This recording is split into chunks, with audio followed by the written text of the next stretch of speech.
My name is Ian and welcome to Planted. In this video I'm going to share with you some situations I've artificially created to show you how plants respond, or in some cases how they fail. Now the first one is dahlia. I've had great success with dahlia. I typically dig up the roots in late October, put them in my basement, pot them up in late March, get them growing in my greenhouse, and then they get planted out in May. Typically that's what I do. But last year I ran a bit of an experiment. I left the dahlia in the ground and I let it do whatever it would do. I had thought that maybe it would come through, fully expecting that it might actually fail and die, which is typical. But I was rewarded. The plant did not die, and it's this dahlia that you see just here in front of me. And the reason that this dahlia is this late is that I didn't pot it on and put it in the greenhouse. It had to emerge in late May with tiny little shoots. And here we've got the flower buds just forming in mid-August. Typically I'd have had flowers 5 or 6 weeks ago. Now it's also got huge shade from the banana tree above me. So because it was late putting out leaf, it then had more shade growing over it. So there's 2 strikes. And the final one is that it's got virus. And as you can see here, that mottling, that virus mottling, is another layer of plant debilitation. So the point I want to make here is that rarely is it one thing that prevents your plants from growing. Obviously, if you don't water them and they dry out, they will die. That is one thing. But typically, it will be a number of things that compounded point to plant failure. So this dahlia is not dead. I will not throw it out because it's got virus, but it is late for the reasons I've just described. Next year, this year you dig up the crowns, the tubers, overwinter them, pot them on, put them outside, and give this full sunshine, and this plant would be at least twice the size it is now, and it could easily have 10 or so big white flowers that this variety will carry. When it comes to virus, not all viruses are debilitating. Some viruses are ornamental. There's an abutilon called Abutilon megabotamicum that's got green leaves with a yellow flash through them, and that is in fact a virus. So I want to dismantle many myths and repeated stories about plants and plant failure. Here we are identifying exactly why this plant is in its current state. And in this case, late growth, shade, and a virus. I've got some more things I want to share with you. Let's go. So we just looked at a plant that was suffering from a late establishment, the dahlia, with virus and then excessive shade. And this is the other end of the spectrum. This is a self-set seedling of a tomato plant. You can see here we've got some new flowers coming out. I didn't plant this, didn't fertilize it, did not water it, didn't prune it, did nothing. And the plant has managed to generate all this growth by itself without any involvement from me. And I use this as the next example, other than the dahlia, to make the point that sometimes our efforts actually get in the way of healthy plant growth. All of this growth is of the plant's own making. And if I reach in here, we've got ripe fruit, and there's more ripe fruit yet to come. I'm not sure if you can see this little cluster right there. So it's important to bear in mind that our endeavors to grow plants do need to be moderated and actually support plant growth. When we put on copious amounts of water and huge amounts of feed, and we plant it late, and then we neglect it 6 weeks later, the plant doesn't know whether it's coming or going. It doesn't have consistent growing conditions.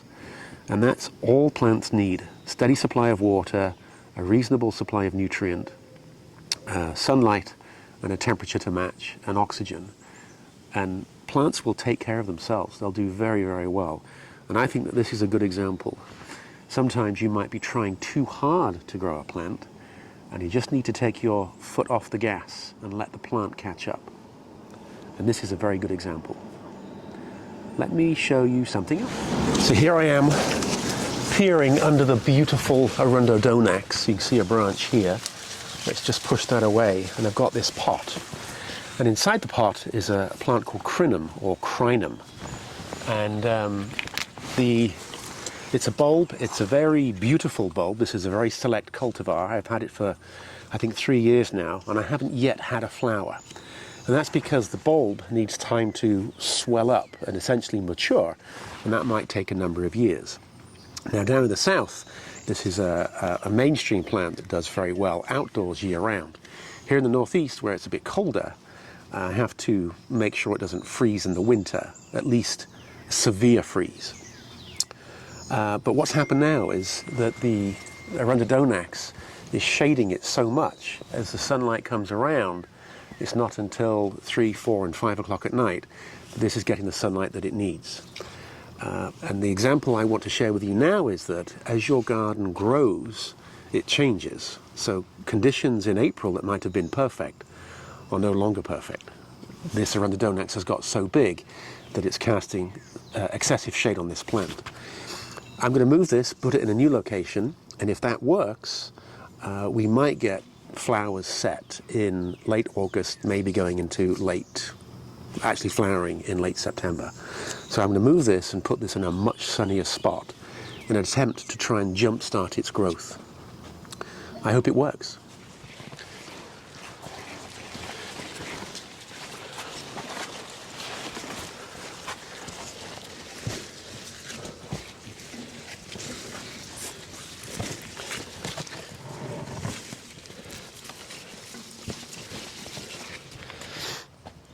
So the next plant is this beautiful equisetum. Now, equisetum in some areas is invasive. It's the horsetail. This is a choice variety, and it's much larger, and it needs a warmer winter environment than I can typically provide it. That's why I grow it in a pot, and then it goes into my greenhouse in the winter.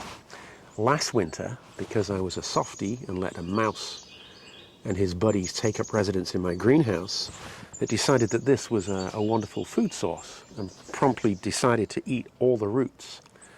And I had 2 or 3 pots with just tiny fragments of plant left. And I really wanted to put this into an ornamental pot and have it growing nicely this year.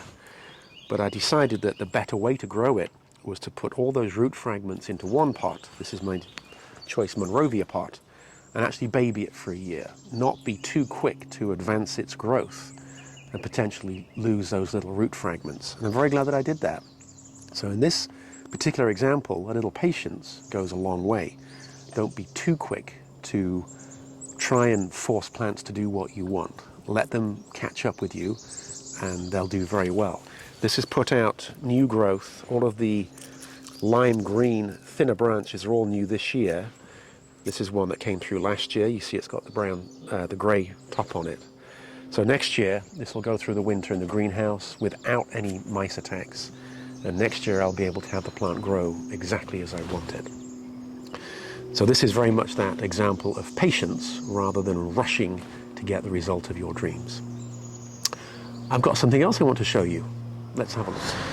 So this example is a deck box. We've got 2 of them side by side. They hold a good amount of growing medium.